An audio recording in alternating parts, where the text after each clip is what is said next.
오늘 나눌 말씀의 제목은 너희가 어찌하려느냐입니다.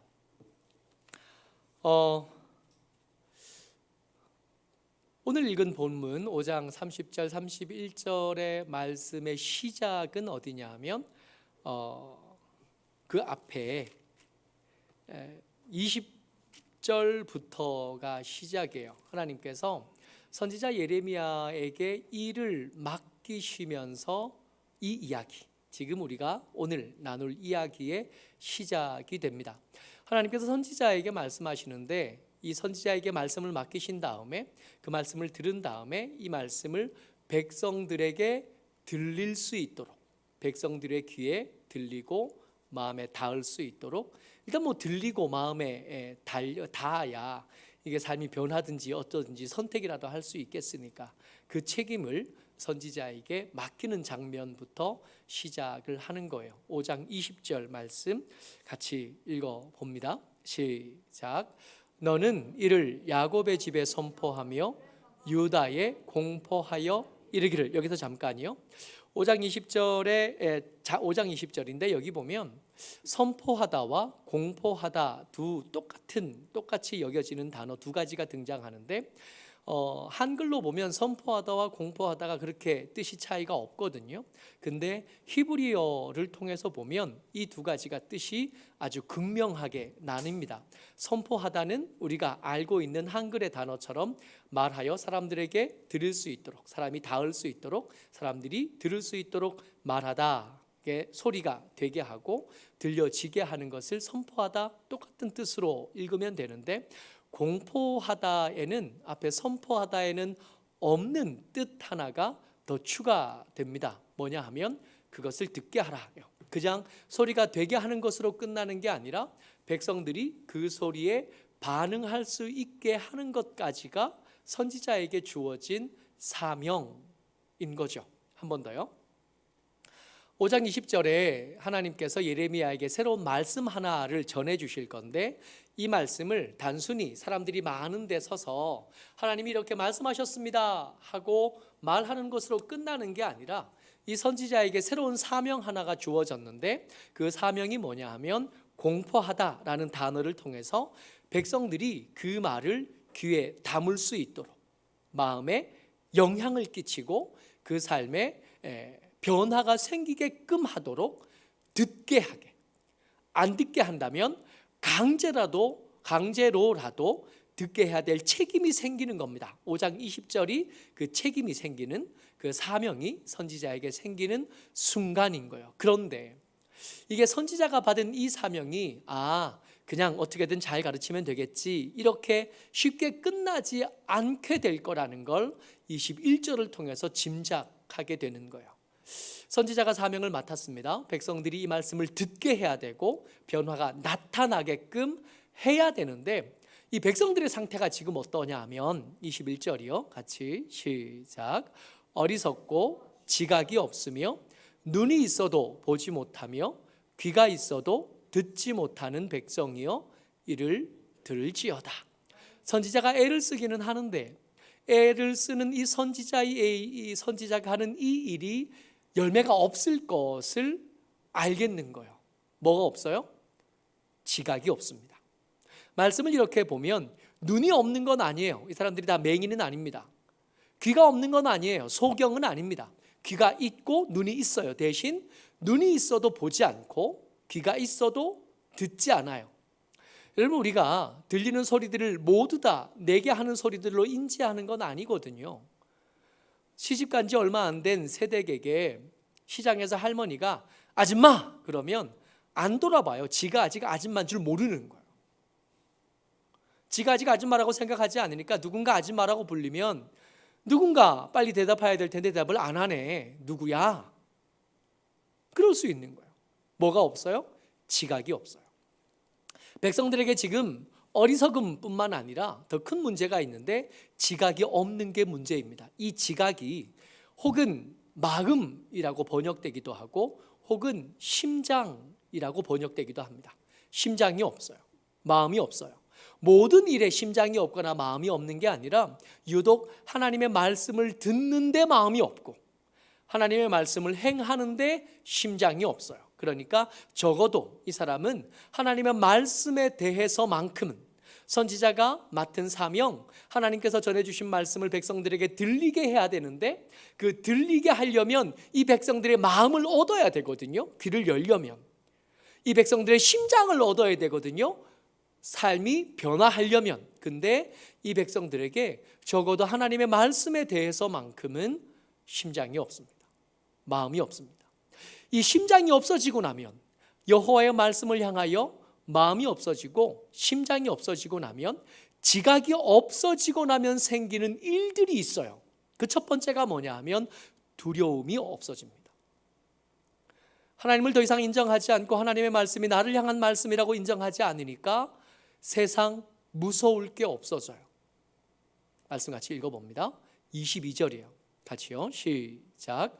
여호와의 말씀이니라 너희가 나를 두려워하지 아니하느냐? 내 앞에서 떨지 아니하겠느냐? 내가 모래를 두어 바다의 한계를 삼되 그것으로 영원한 한계를 삼고 지나치지 못하게 하였으므로 파도가 거세게 이나 그것을 이기지 못하며 뛰노나 그것을 넘지 못하느니라. 여러분, 우리가 삶의 가장 기본적인 환경, 배경이 뭐냐면 땅이거든요. 우리가 땅을 디디고 사는 거예요. 가만히 생각해 보세요. 땅에서 잠시라도 발이 떨어지면 얼마나 불안해지고 얼마나 위태로워지는가 말입니다. 최근에 신체 나이 테스트하는 광고들이 있었는데 여러분 혹시 한번 해보셨어요? 무릎을 올리고 양팔을 들고 무릎 위에다가 카드 한 장 올려놓고 눈 감고 이렇게 10초를 버티면 나이가 몇 50초 이상 버티면 20대인가 그랬던 것 같아요. 제가 해봤는데 제가 1분 넘었거든요. 자랑하는 건데 여러분 한번 해보세요.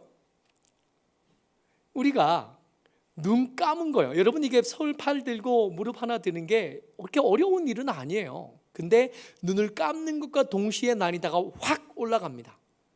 인지하지 못하는 거예요. 내가 땅을 안전하게 디디고 있다는 인지를 약간만 흐려놓으면 한 발로 서는 게 힘들어요.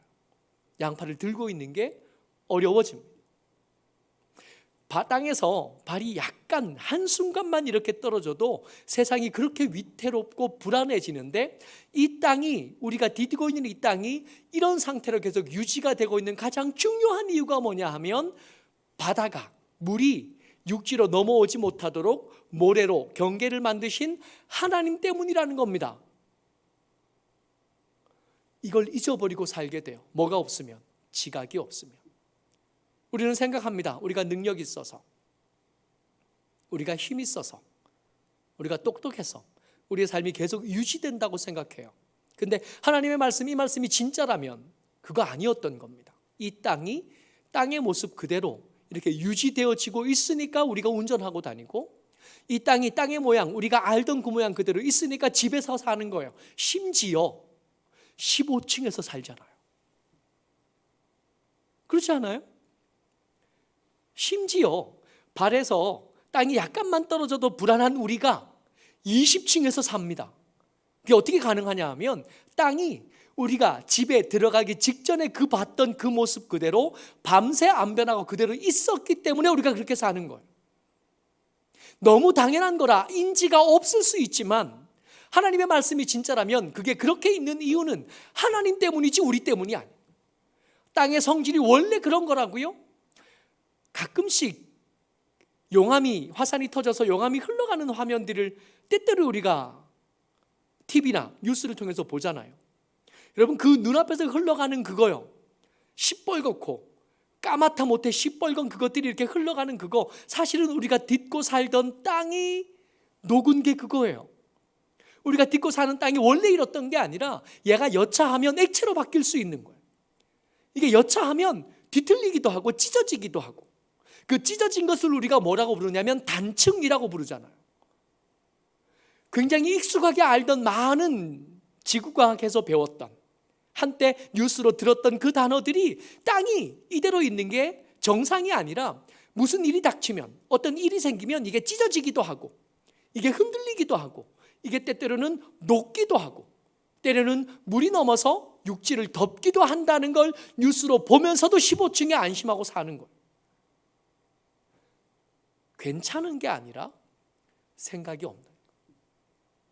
안전한 게 아니라 하나님께서 붙잡고 계시니까 이 삶이 유지되고 있었던 거지, 그냥 아무렇게나 되어지는 일은 절대로 아니었다는 겁니다. 모르는 이야기를 제가 하지 않아요. 제가 가끔씩 과학과 관련된 얘기를 하면, 예배가 끝나고 나면 꼭 우리 다은이가 시비를 걸어요. 속력이 아니래요. 속력에는 방향이 들어가 있기 때문에 속력과 이게 방향 그러면 틀린 얘기래요. 언젠가 신대륙을 발견했다는 이야기를 콜럼버스하고 정부에서 얘기했더니 끝나고 나서 다은이가 그랬어요. 목사님, 신대륙을 발견한 건 콜럼버스가 아니에요. 그런가 보다. 요즘엔 그랬나 보다. 우리 배울 땐 그랬는데. 어쨌든 당연한 일들이 아니라 굉장히 익숙하게 알던 많은 진리들이 우리가 딛고 사는 땅은 원래의 모습이 이런 모습이 아니라 때때로 바뀌기도 한다는 겁니다. 찢어질 수 있는 땅에 우리가 살아요. 겁도 없이 그 땅에 30층짜리 건물을 짓고 그 중에 한 15층쯤에 살면서 우리가 로얄층이 되는 거예요. 춥지도 않고 덥지도 않고 제일 비싼 층에 산대요. 겁도 없이. 땅이 찢어질 수 있는데, 땅이 흔들릴 수 있는데, 그 땅이 액체가 될 수 있는데도 겁도 없이 거기 사는 거예요. 지각이 없어지면 일어나는 일들, 그 첫 번째 증상이 뭐냐면 무서운 줄 모릅니다. 하나님께서 내 운명, 내가 누리고 있던 모든 것들의 운명을 손에 잡고 유지하고 계신다는 것을 잊어버린. 두 번째, 지각이 없어지고 나면 생기는 증상이 뭐냐면 고마운 줄을 모르게 됩니다. 24절 말씀입니다. 같이 읽죠. 시작. 또 너희 마음으로 우리에게 이른 비와 늦은 비를 때를 따라 주시며 우리를 위하여 추수기한을 정하시는 우리 하나님 여호와를 경외하자 말하지도 아니하니. 여러분, 하나님께서 젖과 꿀이 흐르는 땅이라고 말하던 이 가나안 땅은요, 우리가 생각하는 옥토, 비옥한 농경지하고는 좀 다릅니다. 그 땅에는 1년에 2차례 10월달과 3월달에 비가 오면 농사를 지을 수 있는 땅이 돼요. 그야말로 젖과 꿀이 흐르는 땅. 젖이 흐른다는 것은 그 땅에서 짐승을 쉽게 잘 키울 수 있다는 뜻이고, 꿀이 흐른다는 것은 곡식을 저장해서 청을 만들 수 있다는 뜻이에요. 그러니까 이게 성지 여행을 가면 제일 자주 접하게 되는 간식이 대추야자 절임을 가장 쉽게 접하거든요. 대추야자 절매 그거 따가지고 소금에 설탕에 절여준 걸 이만한 상자에 든 걸 주는데 정말 맛있어요. 근데 한 서너 개쯤 먹으면 너무 달아서 입에서 단내가 나서 못 먹게 되는 그 간식을 계속 먹게 됩니다. 여기서 이 절인, 설탕에 절인 이 대추야자가 더 절여지면 이게 액체처럼 바뀌는데 그걸 꿀이라고 부르는 거예요. 그러니까 벌이 만드는 꿀도 꿀이지만 과일을 절여서 만드는 액체, 시럽, 이걸 꿀이라고 불러요. 그러니까 농사 짓기 좋은 땅, 가축을 키우기 좋은 땅, 그게 젖과 꿀이 흐르는 땅, 이 가나안 땅이거든요. 이게 가나안 땅이 젖과 꿀이 흐르는 땅이 되려면 반드시 갖춰야 될 게 두 가지가 있는데, 첫 번째가 뭐냐 하면 10월 달에 내리는 비가 와야 돼요. 그리고 3월 달에 내리는 비가 꼭 와야 됩니다. 이 둘 중에 하나만 안 오면 씨를 못 뿌리거나 추수를 못 해요. 양을 키울 수도 없고 작물을 거둘 수도 없고.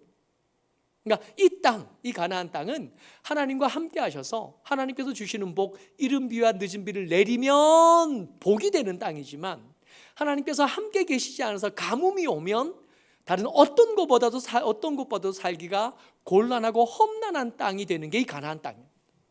때때로 하나님의 진노와 하나님의 재앙과 하나님의 분노가 구약 성경 이렇게 읽어가다 보면 가뭄이 자주 등장하잖아요. 그러니까 그렇게 오래 갈 것도 없어요. 한 번 비만 걸르면, 한 번 비만 건너뛰면 이 땅에서는 수확할 게 없고 이 땅에서는 가축을 키울 수가 없는 땅이 되기 때문에 그렇습니다. 그러니까 엘리야 때에 3년 6개월이나 비가 오지 않았으면 임금이라도 그 마실 물을 구할 수 없게 되는 게 이 땅인 거예요. 하나님과 함께 있으면 젖과 꿀이 흐르지만 하나님이 계시지 않으면 척박하고 건조하고 간간한 땅이 되는 것, 그게 이 땅입니다. 여러분, 이스라엘 백성들이 그 땅에서 힘을 얻을 수 있었던 것은 그들이 농사를 잘 지었기 때문이 아니에요. 그들이 양을 잘 키울 수 있었던 것은 그들만 아는 풀이 많은 곳을 아주 잘 관리했기 때문이 아닙니다. 하나님께서 이른 비를 내려주셨기 때문에, 하나님께서 늦은 비를 내려주셨기 때문에 우리가 우리의 일상을 계속 유지할 수 있었던 것은, 일상을 유지한 다른 어떤 사람들보다 우리가 더 지혜롭거나 더 능력 있거나 더 힘 있거나 또 똑똑한 사람이었어가 아니라 하나님께서 필요한 때에 필요한 은혜를 공급해 주셨기 때문에 이렇게 살고 있는 거예요. 우리보다 더 훌륭하던 사람이 세상을 뜬 사람 굉장히 많아요. 우리보다 더 능력 있고 우리보다 더 지혜롭고 우리보다 똑똑하고 잘생긴 사람들이 우리보다 훨씬 더 세상을 먼저 하직하고 떠나간 사람들이 얼마든지 있습니다. 우리가 잘나서 여기 있는 게 아니에요. 하나님께서 우리 일상을 적당한 때에 공급하실 것, 또 필요한 때에 막아주시는 은혜가 있었기 때문에 여기까지 올 수 있었다. 지각이 있으면 가만히 생각해 보면 장례식에 찾아다닐 때가 되고, 또 어렵고 힘들다 하는 이야기를 들을 때마다 내가 잘나서가 아니라 하나님의 은혜인 줄 알 수밖에 없는데, 심장이 없어지면, 지각이 없어지면 이 고마움이 사그라들기 시작하는 겁니다.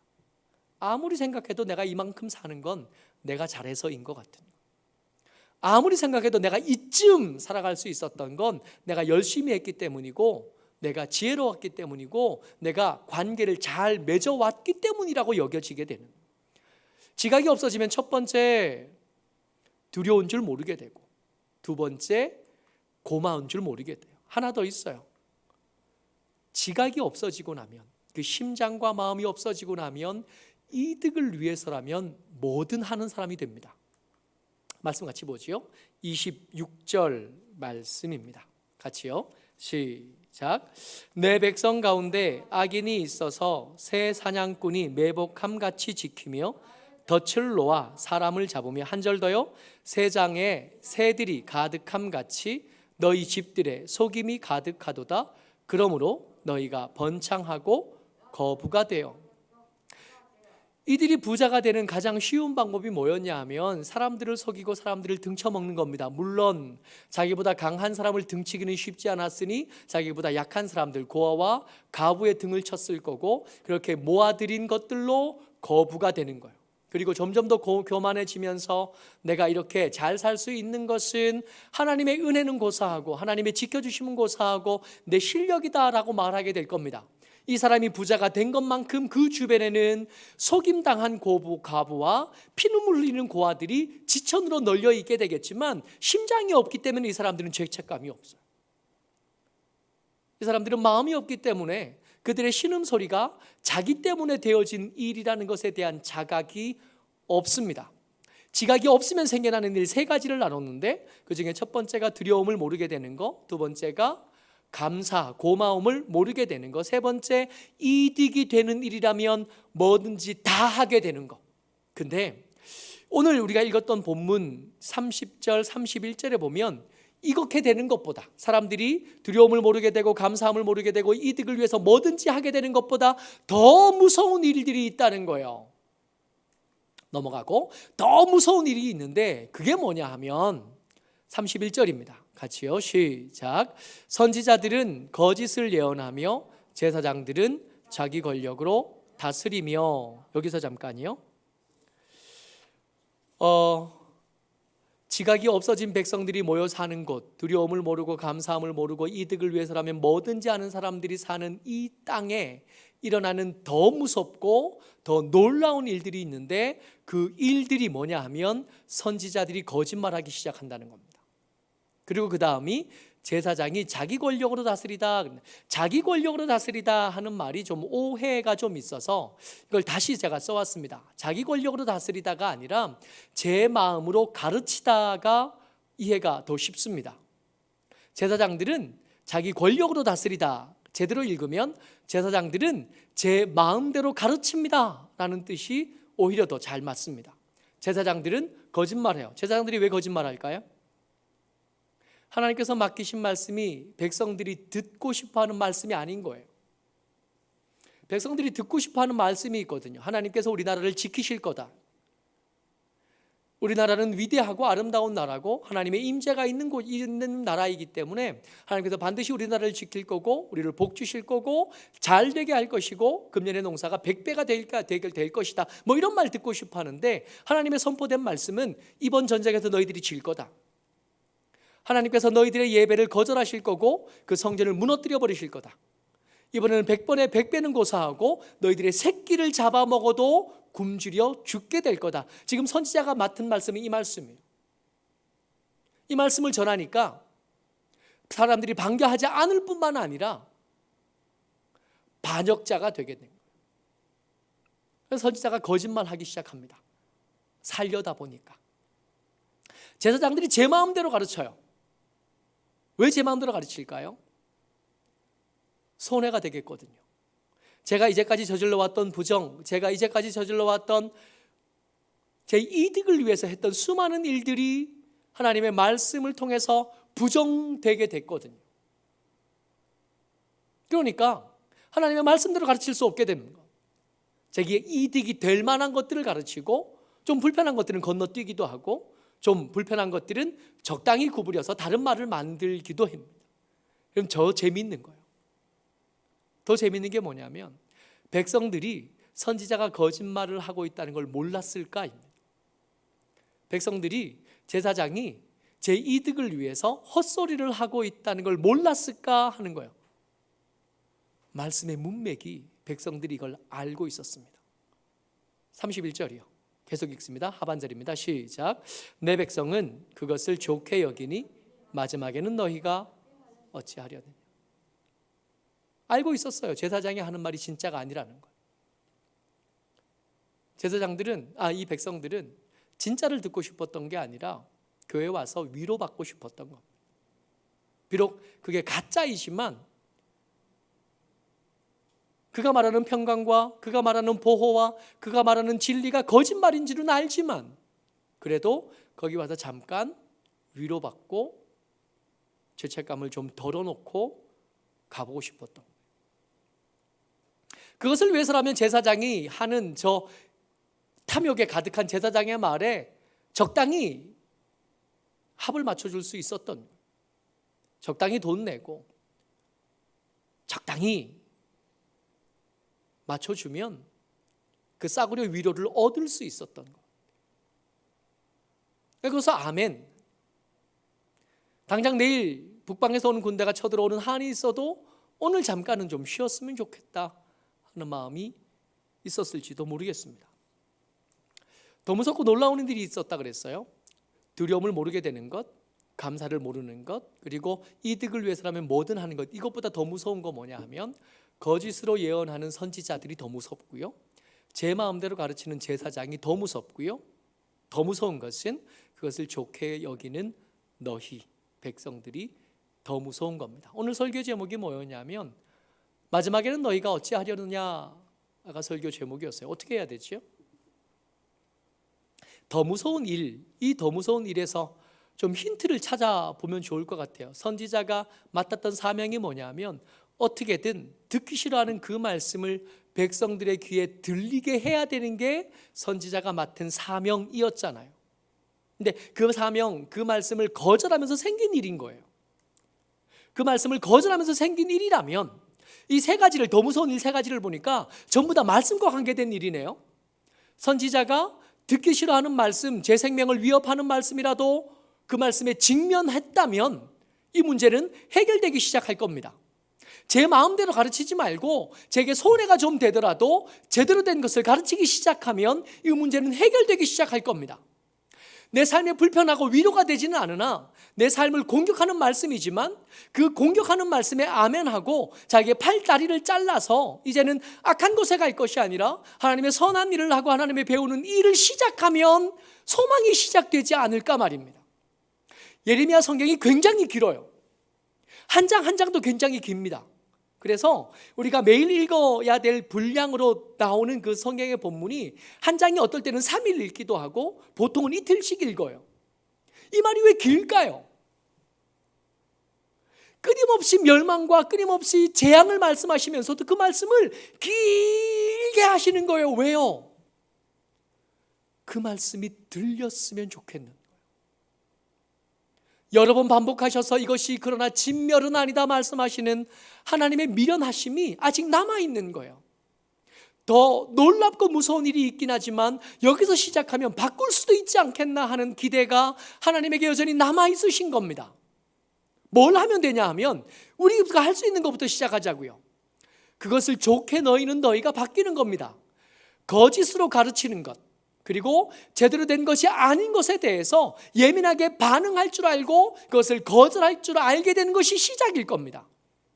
하나님의 말씀을 듣고 싶은 말씀을 듣는 게 아니라 들어야 할 말을 듣는 거죠. 때로는 그게 아프지만 제 발바닥에 티눈이 있어요. 이게 점점 커져가지고 걷는데 불편할 만큼 됐어요. 그래서 병원에 갔더니, 피부과 갔더니 제가 생각하는 건 레이저로 이렇게 태워서 이렇게 파내는 거, 그거 생각하고 갔거든요. 근데 의사는 그걸 해주고 싶지 않은가 봐요. 그렇게 해결할 문제가 아니라고 생각하더라고요. 연고를 주더라고요. 연고를 주는데 이거 없어질 때까지 길게 마음을 먹고 바르래요. 그래서 아침 저녁으로 발랐어요. 이 필리핀 가기 전부터 발랐으니까 꽤 오래됐죠. 한 2달을 발랐는데도 전혀 해결이 안 되는 거예요. 그래서 2주 전, 3주 전에 한 번 더 갔어요. 그랬더니 약으로는 안 되던데요. 그랬더니 그러면 2가지 방법이 있습니다. 한 가지가 뭐냐 하면 레이저로 태우는 건데 레이저로 태워도 50% 확률밖에 없대요. 왜 생각해 보니까 50% 확률이 최악인 거예요. 낫거나 안 낫거나 50%잖아요. 의사들이 하기 제일 좋은 말이 그게 아닐까 싶어요. 근데 이 사람은 이게 확신이 없으니까 안 해주고 싶어 하는데 다른 거 하나가 방법이 있는데 뭐냐 하면 주사를 맞는 방법이래요. 근데 주사를 맞으면 꽤 아플 거래요. 그러면 안 하겠다, 레이저를 안 해주겠다 그러니까 주사 맞겠습니다 그랬죠. 그래서 엎드려서 한참 기다리는데 문 열리는 소리가 들리고 의사가 도착한 것 같아요. 너무 아픈 거예요. 그 티눈 가운데다가 주사를 푹 찔러가지고 엎드리다가 문제는 이렇게 잠깐 아프고 끝나면 괜찮은데 일주일 동안 계속 아파요. 그 안에 약물이 계속 있나 봐요. 2주가 일주가 지나니까 좀 덜 아파서 일주일 지나서 그래도 너무 아픈데 또 가야지, 이게 너무 불편하니까. 그래서 엊그제 맞았어요. 지금 걷는 게 너무 불편해요. 아파서. 이 발바닥이 아픈데 그래도 이게 계속 커지니까 그냥 들 수 없으니까 레이저를 지지면 수영도 못 간다 그러니까 반밖에 안 낫는다 그러니까 주사를 계속 맞긴 해야겠는데 고민이 많아요. 일주일 동안 불편한 거야. 아파도 해야 될 건 해야 되는 거 아니겠어요? 저희 형수님이 항암 치료를 하고 있습니다. 항암 치료만 벌써 4세트째예요. 그러니까 왜 항암함을 하면 10번 하고 뭐 이렇게 한다 그러잖아요. 그 10번 하는 게 4번째예요. 그 16번 하는 거, 그거 4번째 하고 있어요. 10년째 투병 중입니다. 지금 목표가 뭔지 아세요? 지금도 항암하고 있는데 목표가 뭐냐면 이 암세포가 좀 작아져서 수술을 할 수 있게 되는 게 목표예요. 수술 자체도 안 되는데 수술을 할 수 있게 되면 이 항암이 성공한 거다라고 생각하고 그것을 목표로 항암하고 있는 거예요. 항암제를 한 번 맞고 오면 3일 동안 죽은 것처럼 살아요.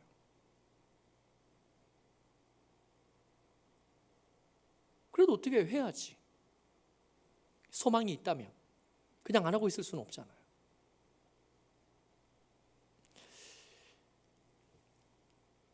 듣고 싶은 말씀을 들으려고 찾으려고 성경책을 뒤지는 일을 멈추는 겁니다. 예레미야서를 읽고 있는데 힘들어요. 말씀이 어렵기도 하지만 그 한 절 한 절마다 우리의 부끄러운 것이 다 드러나서 힘들고 어려워요.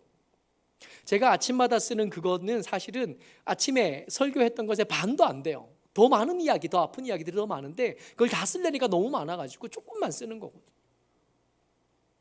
말로 할 때는 더 과격한데 이거 쓸래니까 좀 그나마 순화한 게 그만큼인 겁니다. 듣고 싶은 말을 듣는 게 아니라 들어야 할 말을 듣는 거예요. 아프지만, 불편하고 부끄럽고, 그렇지만 들어야 할 말을 듣는 거예요. 그것을 좋게 되는 너희에서 그것을 싫어하는 너희로 바꾸는, 거짓으로 말을 전하는 것, 제 마음대로 가르치는 것에 대해서 거절할 줄 알게 되는. 여러분, 7월달 교재를 나눠드린 지 이제 한 달 거의 다 지나갑니다. 한 반쯤 지났는데 그러더라고요. 아이들이 이거 뭐라 하기 뭐 이런 거 한다고, 그동안 미뤄놨다가 한 번에 어떻게 다 해보겠다고. 예레미야서가 그렇게 다룰 만큼 가볍지 않아서 그렇게 안 될 겁니다. 꼬박꼬박 읽어가는 수밖에 없고, 그 읽어가는 중에 부끄러워하는 수밖에 없는, 그래야 소망이 생기겠고, 그래야 더 무섭고 놀라운 일에서 찾아낸 열쇠가 우리를 살려낼 겁니다. 늦은 것 같지만 지금이라도 시작하면 그게 제일 빠른 거예요. 오늘부터 다시 시작하십시오. 어제 못 읽었던 거 다시 펴지 마세요. 지나간 거 내버려 두고 오늘부터 다시 시작하셔서 오늘치 예레미야 6장 읽고 있는데 이제 7장으로 넘어갈 텐데 지금부터 시작하시는 거예요. 그래야 소망이 생깁니다. 다른 방법이 없어요. 베레아 사람들처럼 하나님의 사람들이라고 여겨지는 그 사람들이 전한 말씀이 과연 그런가 하여 집에 가서 뒤져보는 수밖에 없어요. 그들의 거짓말에 속지 않으려면, 그들이 제멋대로 가르치는 것에 속지 않으려면 그것을 좋게 여기는 너희에서 벗어나는 방법밖에 없습니다. 내가 스스로 읽는 수밖에 없어요. 내가 스스로 읽고 묵상하고 하나님의 음성을 직접 듣는 연습을 하지 않으면 소망은 없습니다. 모쪼록 저와 여러분들이 하나님 말씀 앞에 직면하고 하나님 말씀을 제대로 듣는, 그래서 그 말씀 안에서 소망을 찾아내는 저와 여러분 되시기를 주의 이름으로 축복합니다. 아멘. 은혜가 많으신 아버지 하나님 감사합니다.